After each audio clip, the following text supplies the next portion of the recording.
Welcome all of you in the third portion of abdominal examination, third part. In this third part, I'm presenting here the various methods as I was examining a patient in OPD. The idea of providing these videos to all of you is to just to show you how it is to examine any patient in a real sense in OPD. You have already seen in the first and second part, one of my resident was examining that patient to show you the various methods of liver spleen examination. So in this video, again go through it and various important points what we must take care of while examining a patient. We can see here. So one by one, I'm just going to play these videos for you, and let's see whether it can be finished in this video or another video is required. So let's start with the first video, and this examination is being done on a male patient who sustained blunt abdominal trauma following a road traffic accident around 15 days back. So let's see what is there. This is the first video I'm playing for you.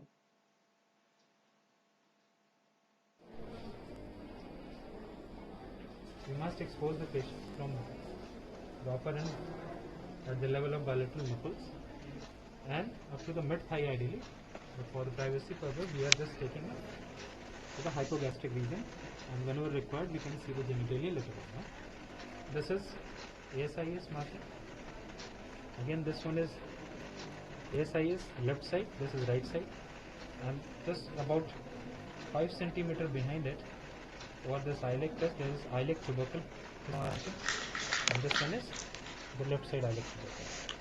There is a plane passing through this like this, and this is transtubercular plane. These markings are the 9th costal cartilage, tip of the 9th costal cartilage, and again there is a transverse plane going like this. Now there are two lanes, the vertical lines probably going at this place, the clavicular, and it will pass through mid-inguinal point, but then inferior. Similarly here, right?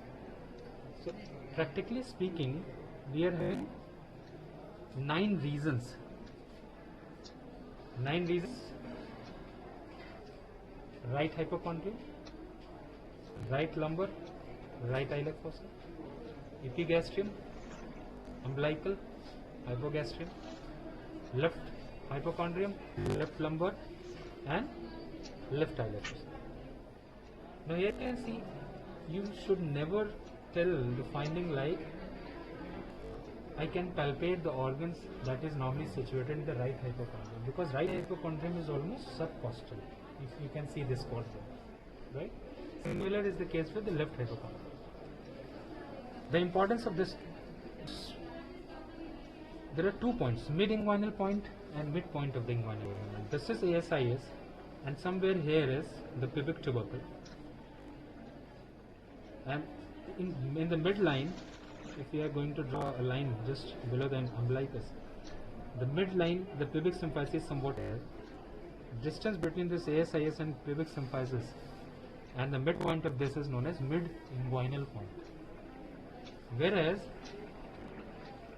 the midpoint of the inguinal ligament, which extends from ASIS up to pubic tubercle, this is somewhat here.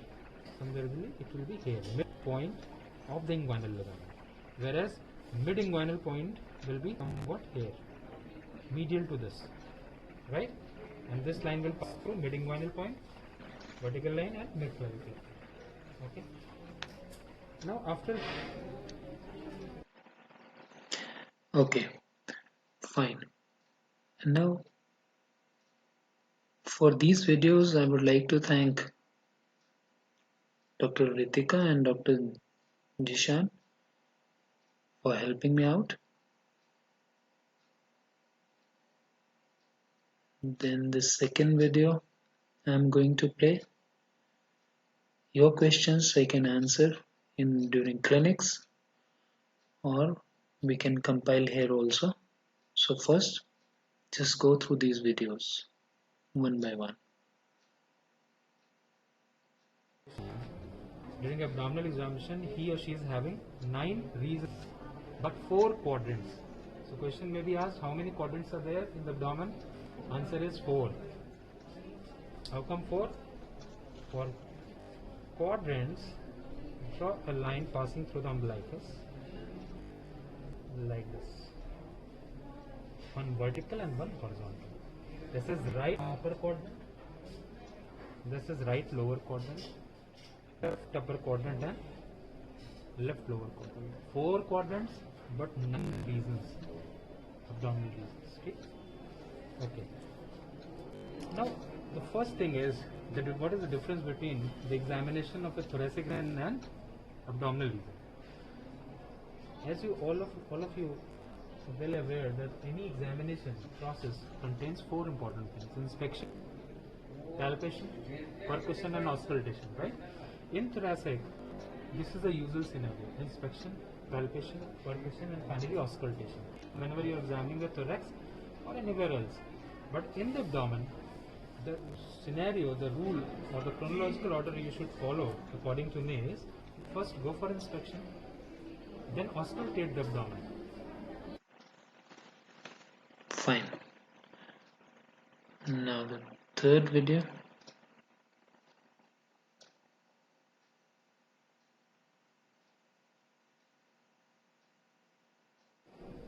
5 minute लगेंगे, ठीक है? Whenever we are planning for abdominal examination of any patient, proper exposure is the first thing. Always explain the patient what is to be done, what we are going to do, and why it is being done after introduction. And after that, the first thing is you must stand on the right side of the patient. If you are a right-handed physician, clinician, or surgeon, always stand on the right side of the patient. Or vice versa can be done if you are a left-handed, right? After that, first thing is inspection. Obviously, all the other precautions you have taken, there must be an attendant with you. If you are examining a male patient, male or female attendant should be there, especially if the physician or clinician is a female, and vice versa. If we are examining a female patient, another female attendant, preferably not a relative, right? So after doing with these things, there are 9 reasons, 4 quadrants. On inspection, it is a very good idea to look for hernial sites first. These are 2 hernial sites. They're just above the inguinal ligament. Probably, I'm not touching it. On inspection, just for purpose of exposure, I'm just doing this. Otherwise, just inspect these 2 areas. 1, 2, and probably, if you can just hit it like this, just see from this angle, horizontal angle, there is no swelling in this area. Can you see? Almost normal. At the horizontal, you can come here and just see at this level. Look for the respiratory movements of the abdominal quadrants. Almost all the quadrants of the abdomen moving equally. It means there is possibly no underlying peritonitis component at present.